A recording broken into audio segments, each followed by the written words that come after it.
I heard from Mom that you pushed her and she broke her bone. Lately, my husband's mother, Isabel, has been relentless with her demands to see her grandchild. Her selfish requests and unilateral gifts leave me speechless. The stress has piled up, so for my own sake, I have been making up excuses to avoid meeting my mother-in-law as much as possible. Amid all this, I was stunned by my husband, Jake's, words.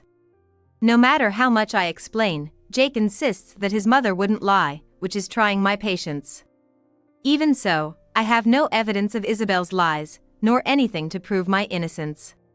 However, I had no idea that a comment from someone was about to offer an unexpected solution. It seems like they expect me to silently accept the blame, but I wish my mother-in-law wouldn't assume she can keep lying. I'm Harriet Miller, a part-time worker and housewife turning 40 this year. My fate changed when I met my husband Jake through work when I was 30, 10 years ago. We started dating and eventually got married after a friend's gathering. I was a shy person, so I was overwhelmed with joy to meet a man I wanted to pursue for the first time. However, I frequently fell ill due to excessive overtime and relentless workload at the apparel company I was working for before marriage. I'm feeling unwell today. I can't prepare dinner, I'm sorry. Are you okay? Don't overdo it.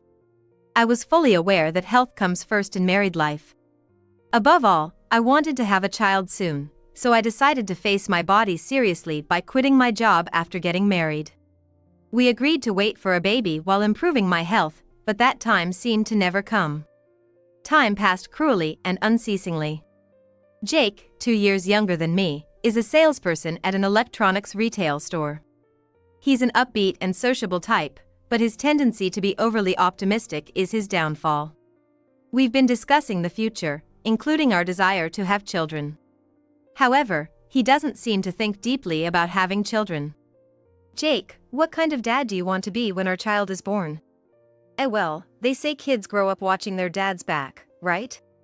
There's nothing I can do. You know it's common these days for dads to be actively involved in child-rearing. Involved? Oh, but if I become a dad who is actively involved in child-rearing, it could be a topic of conversation with customers. Every time we talk about children or trying to conceive, it's always like this, and I wish he'd be a little more conscious of it. So, about trying to conceive. You know, these things happen naturally, or when the timing is right. Don't rush it, or you'll just stress yourself out. I was distressed by the gap between Jake's attitude and mine concerning trying to conceive, and it was becoming a source of stress. I was dedicated to managing my health and trying to conceive without working, but the stress was suffocating. So I decided to take up a part-time job. I started working when I was 32, so it's been 8 years now. I feel fulfilled and happy to be relied upon by my colleagues and other part-timers who joined after me. My health has been good recently, but it's a hassle dealing with Isabel's constant nagging. Do you still not have kids? You're almost 40, aren't you? We want them, yes, but it's not really something we can control. How can you be so leisurely about it?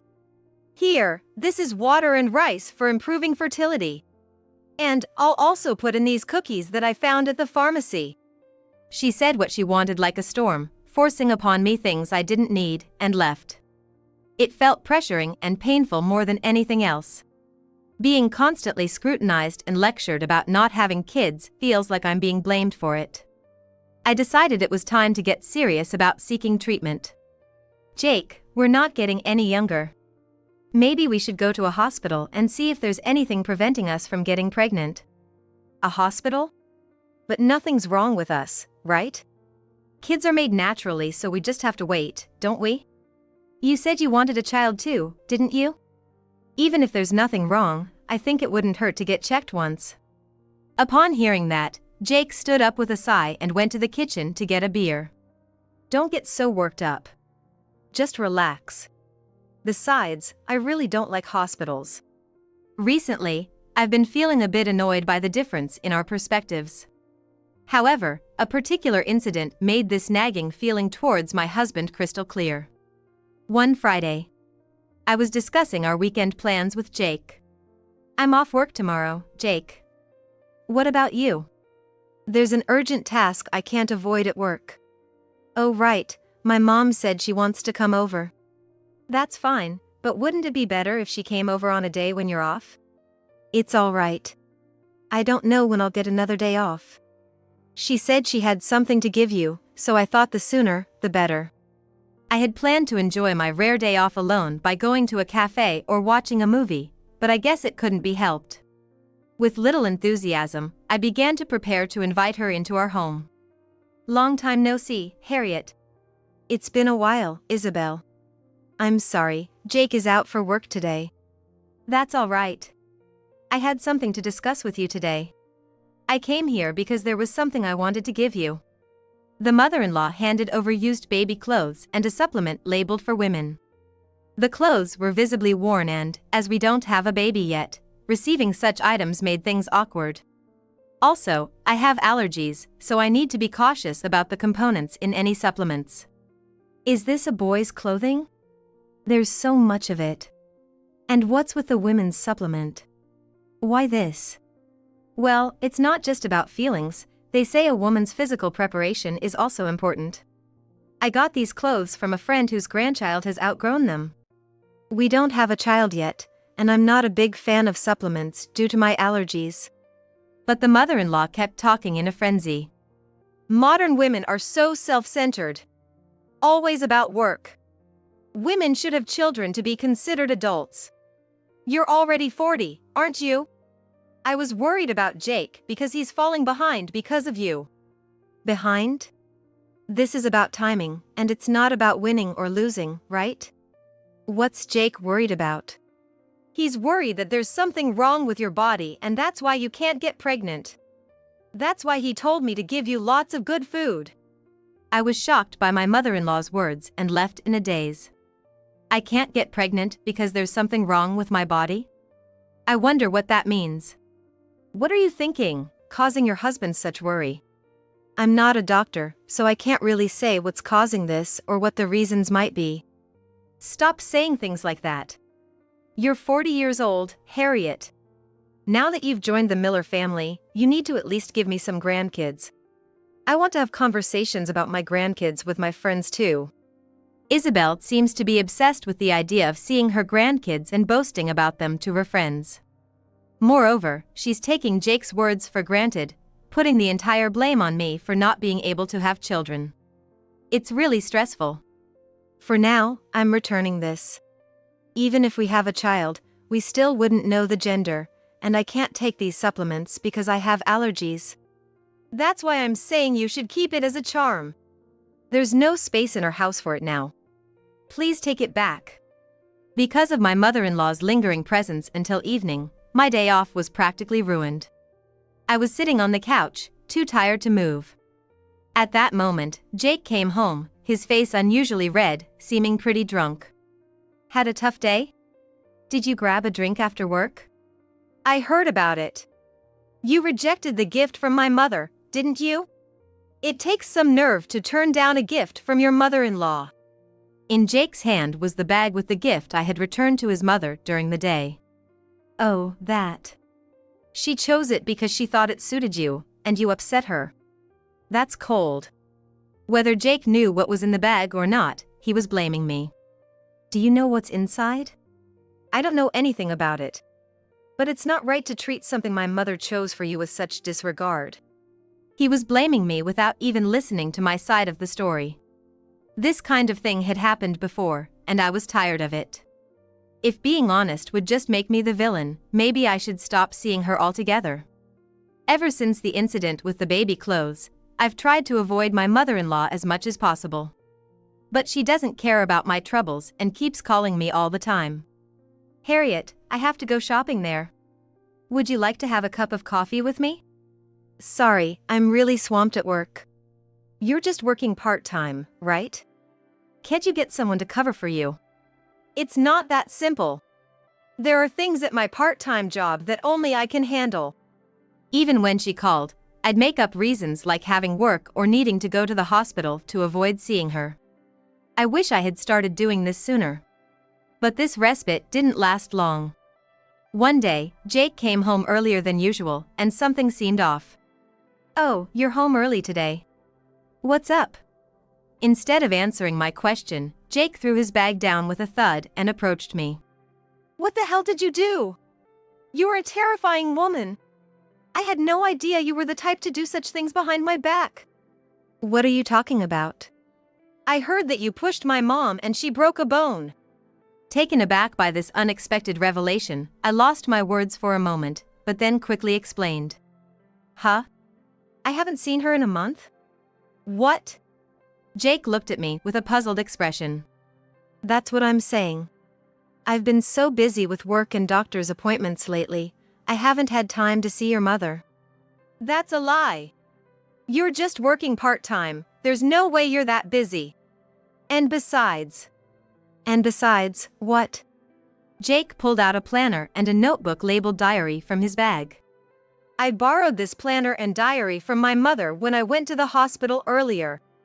According to this planner, she had appointments to meet with you, and her diary says that you've been meeting every 3 days or so recently. Like I said, I haven't met her. Just because it's written in her planner doesn't mean it's true. You're really calling my mother a liar. Look at this. I looked at the planner and diary that Jake showed me, and saw my name written on dates that I had absolutely no memory of. For instance, in this diary entry, it says that she went to the restaurant with me on this day. But that day, I was feeling unwell and stayed home. So you're saying my mother's planner is just a figment of her imagination? Jake seems to have concluded from the start that I'm lying.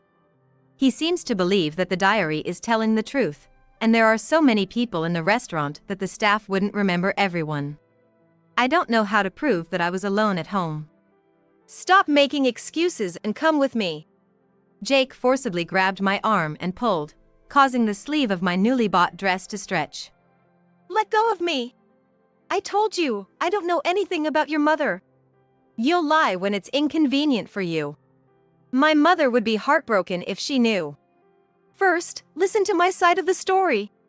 I'll keep the fact that you lied here between us, so you better sincerely apologize to Mom. How am I supposed to apologize for something I didn't do? My mistrust of Jake was growing. Without giving me a say, I was led to the hospital as if being dragged. In the car, I tried many times to make my case to Jake, but he wouldn't listen. Hey, hold on. Are we really going to the hospital without hearing my side of the story? But Mom said you pushed her and broke her bone. She's been crying nonstop, she's truly hurt. Let's talk about this. I can explain that I wasn't there at the time. Cut it out! Are you still doubting Mom? I tried several times to start a conversation, to say I wasn't there, but I was continually refused. I guess I'm out of options. When I asked to see my mother-in-law's planner in the car, there was a note about an appointment between us, but I had no memory of making such an appointment. Upon reaching the hospital, my mother-in-law was sitting in a wheelchair at the entrance. Mom! Are you okay? Isabel. Suddenly, my mother-in-law glared at me and yelled. How dare you! This woman is a devil. After pushing me, she asks if I'm okay. Even Mom says you pushed her. You think she's lying? Their loud voices echoed through the entrance and attracted the attention of the surrounding people. I felt uncomfortable. I wanted to deny it, but I couldn't speak out because the surrounding glances were too intimidating. At that moment, I even thought that it might all be resolved if I simply apologized for something I didn't do. Then I heard a man's voice from afar. Ah. There she is, Mrs. Miller. A male doctor dressed in white was looking for my mother-in-law and had come out to the entrance. You cause us so much trouble by leaving before the checkup is done. Oh, did you borrow a wheelchair? Yeah, well. But does Mrs. Miller need a wheelchair? Jake addressed the doctor, speaking in an argumentative tone. Aren't wheelchairs necessary for people with fractures? Are you suggesting she should go home without one? The doctor, looking puzzled, responded. But it's a sprain, isn't it? I was going to give her a note about the treatment and medication, but she suddenly disappeared. A sprain? What do you mean? She said she was pushed. Pushed? She came to this hospital after tripping over the curb at the gas station across the street, didn't she? Jake was holding his head beside my mother-in-law. What's going on? I was also in the store at the gas station at that time to buy lunch, so I saw everything. Doctor, about that. A male employee from the store even offered to give her a piggyback ride, but she refused and walked to the hospital by herself. Next to the flustered mother-in-law, Jake was blushing. If you don't believe me, you can check with the store employee. Thank you. I think I'll head to the store across the street right now. As I tried to confirm with the store staff, my mother-in-law grabbed my arm with a strong force. What's the big idea? Accusing an old woman of lying. That's right. No need to go all out for confirmation. It might have been a simple misunderstanding. For now, please let go of my arm. Are you going to shout out loud that you were pushed just because of a misunderstanding? I can't say anything unless I check. I persuaded the two who were making a fuss behind me and went to the store with them. When we arrived at the store, a store manager with a name tag seemed to be restocking. The manager greeted us with a smile, but before he could finish his sentence, his face turned sour. Ah, you're back again? And you brought your family this time? What are you planning to do? What do you mean by again? I want to ask about the injury my mother-in-law had around noon. I'm sorry. I wasn't here around noon, so I'm not sure. An injury? Let's check the security camera. I'd like to show the family the past footage as well. The security camera showed my mother-in-law lining up purchased goods and demanding a refund, saying things like, "You're ruining my health with such hard food, this is past its expiration date, it's too salty to eat, refund me." She does something like this to the new part-timers about once a week. Ah, here it is. This is footage from around noon today. The video clearly showed a customer storming out of the store in anger after their complaint wasn't addressed, only to trip over the curb and fall. I should note, this isn't a one-time or two-time occurrence. For about the last 6 months, it's been happening about once a week. Really, that often? It seems to happen around the time when the newbies are working. Honestly, it's disruptive to our business. Even though I was disgusted, seeing a family member behave so embarrassingly left me with a feeling I can't quite describe. Yet, for some reason, my husband Jake was persistently arguing with the manager. But isn't it a problem that you are actually selling such things? Our products taste the same nationwide, and we manage them properly with barcodes, so they don't expire. We would be just fine if you no longer purchase them. How dare you speak to a customer like that? Please, give me a break. Even when I ban him, he still comes. If it gets worse, I'm considering reporting to the police. Upon hearing those words, Jake and my mother-in-law turned pale. You're telling me you're gonna hand an old lady who just wanted to chat to the police? That's right. There's something called respect for elders who want to communicate with younger people. Neither the manager nor I could say anything in response to their ranting. An old person trying to teach the youngsters of today. You understand what I mean, right, Harriet? This is a ridiculous turn of events, but I don't want to be lumped in with these two. I don't understand at all. Plus, it's clear from the video that I didn't push him. That was just a little joke. I was subjected to harsh words from Jake because of that joke and was so embarrassed to be stared at by people in the street that I had to go to the hospital. You're still calling it a joke? Then, my mother-in-law, lips trembling, forced out her words. You've been avoiding me recently, haven't you? Despite my asking you to stop, you continue to do things that make me want to avoid you. I cared about you, getting baby clothes from my friends, bringing you healthy food. You really hurt me. Shouldn't you be the one apologizing to me? Seeing my obstinate mother-in-law and, for some reason, a smug-looking Jake, my mood was quickly deflating. That's enough. Let's leave the store for now. I'm sorry, manager, for causing a scene. Oh, so is that your way of apologizing? I started walking away from the store. Honestly, I didn't even have the energy to respond. But I had one last thing to say. You can interpret it however you want. Well, I've always been called a forgiving person, like a saint. So, I'll forgive you. That's good, Harriet. My mom's gonna forgive you. I pulled out a business card of a divorce lawyer from my bag. What? How could you do this? My mom has forgiven you for your mistakes, and yet you repay kindness with treachery. I've reached my breaking point. Not only about your mother, but also how you never listen to me, always going on about mom this, mom that. Oh, isn't Jake just a sweet boy who loves his mother? What's wrong with that? I relayed my thoughts to them, holding back the anger that was filling my mind. I wanted to create a family with Jake. Yet, you turned a blind eye and took your mother's side, making me out to be the bad guy. Are you still insisting you're not at fault? Heck, I did nothing wrong. Our divorce was triggered by you being cruel to my mom. I'm gonna sue you for emotional distress. Is that so? Please, feel free to proceed.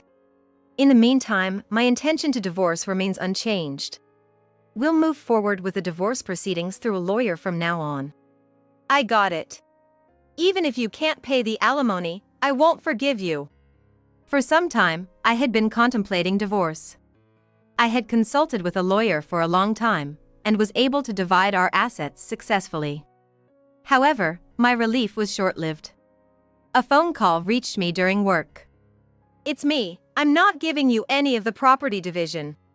Mom says I don't have to pay. The one who decides whether you have to pay or not isn't your mom. What the hell, are you still going against my mom? Whatever I say, you're not going to listen, right? Anyway, why don't you just go ahead and see what happens if you ignore the property division on your own? Jake's insistence on not paying the property division, citing his mother, was mind-boggling. However, I had anticipated such a situation. I consulted with my lawyer and asked my workplace to garnish his wages. It was good that I had taken action, considering Jake would find some excuse to not comply with the property division. The news of wage garnishment, the reasons for our divorce, and his misdeeds seemed to have spread throughout his workplace. He had been seen as a caring husband at his workplace, but now people were gossiping behind his back upon knowing his true character. Moreover, given that it's a customer service job, it seems the attitudes of the people at the store have changed. Due to the uncertainty of where information might leak from, he was moved to a non-customer-facing department. According to my acquaintance working at the same company as Jake, he was transferred to a department often referred to as the sidelines, where employees who are on their way out are sent. During the time we lived together, he was saying that he might be promoted to a manager soon.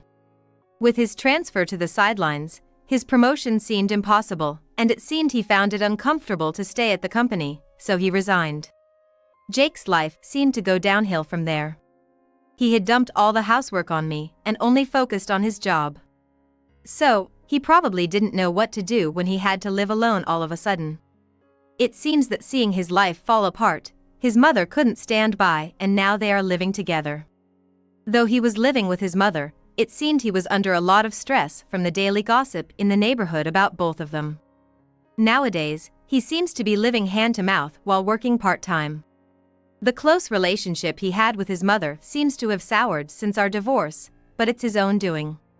One day, I received an email from Jake. I realized it only after losing you. I can't live without you. Let's start over. I blocked him straight away. I removed his name I didn't even want to see, and when I reported him as spam, I felt a great sense of relief. I couldn't waste time on someone like him. As for me, after divorcing Jake, I felt as if a weight was lifted, allowing me to fully dedicate myself to work. I may have caused concern for those around me right after the divorce, but now, people are even saying that it may have been good for me. I probably found a sense of ease because I no longer had time to worry about Jake and Isabel. Recently, my efforts have been recognized, and I've been offered a permanent position. Becoming a full-time employee will likely increase the amount of work I can do and the satisfaction I derive from it. I never knew that leveling up at work could bring me such happiness. I truly think it was good that I divorced.